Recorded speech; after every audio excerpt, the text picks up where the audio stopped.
Okay students, अब हमको next topic जो पढ़ना है वो है मुद्रास्फीति के कारण। तो इसमें हमको पता है कि मुद्रास्फीति दो कारणों से होती है। या तो पहला कारण होता है कि मुद्रा की मात्रा में वृद्धि हो जाती है और दूसरा उत्पादन की मात्रा में कमी हो जाती है। तो आगे में देखिए, पहला जो टॉपिक है वो यही है कि मुद्रा की मात्रा में वृद्धि करने वाले कारण तथा दूसरा है उत्पादन की मात्रा में कमी करने वाले कारण। अब पहले टॉपिक में मीन्स की मुद्रा की मात्रा वृद्धि करने वाले कारण में जो पहला टॉपिक है वो है सरकार की मौद्रिक एवं साख नीति।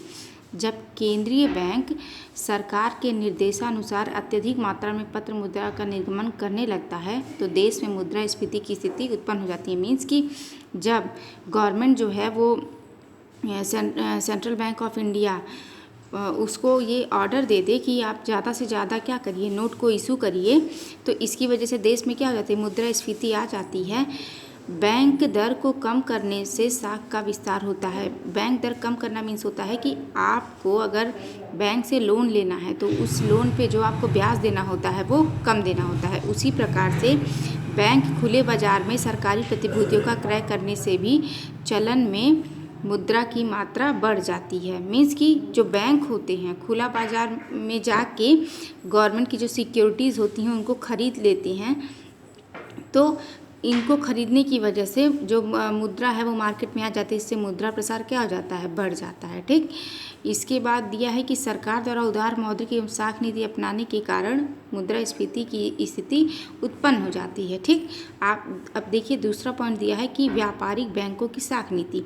व्यापारिक बैंक अत्यधिक साख सृजन द्वारा मुद्रास्फीति को प्रोत्साहित करते हैं। बैंक अपनी जमा राशियों के पीछे रखे जाने वाले नकद कोषों के अनुपात को कम करके साख का विस्तार करते हैं। साख विस्तार से मुद्रा पूर्ति बढ़ जाने के कारण मुद्रास्फीति की स्थिति उत्पन्न हो जाती है। मीन्स कि जो बैंक जो होते हैं उसमें क्या होता है कि बैंक की जो अत्यधिक मात्रा में वो साख का सृजन कर देती है और अपने पास जो उसकी राशियाँ होती हैं, जो जमा राशियाँ होती हैं, उसके पीछे जो नकद कोष रखती है वो कम कर, इसकी वजह से जो है मुद्रा ज़्यादा मार्केट में आ जाती है और मुद्रास्फीति की स्थिति बन जाती है। तीसरा दिया है मुद्रा की चलन गति में वृद्धि। मीन्स कि मुद्रा जो है जितनी ज़्यादा तेज़ी से वो घूमेगा, एक दूसरे के हाथों में जाएगा, वही उसकी वेलोसिटी होती है।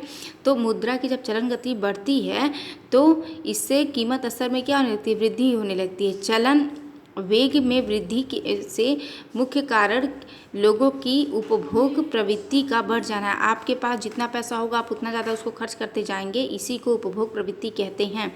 तो जितना खर्चा करते जाएंगे उतना ही ज़्यादा क्या हो जाएगा, मुद्रा की चलन गति बढ़ जाएगी।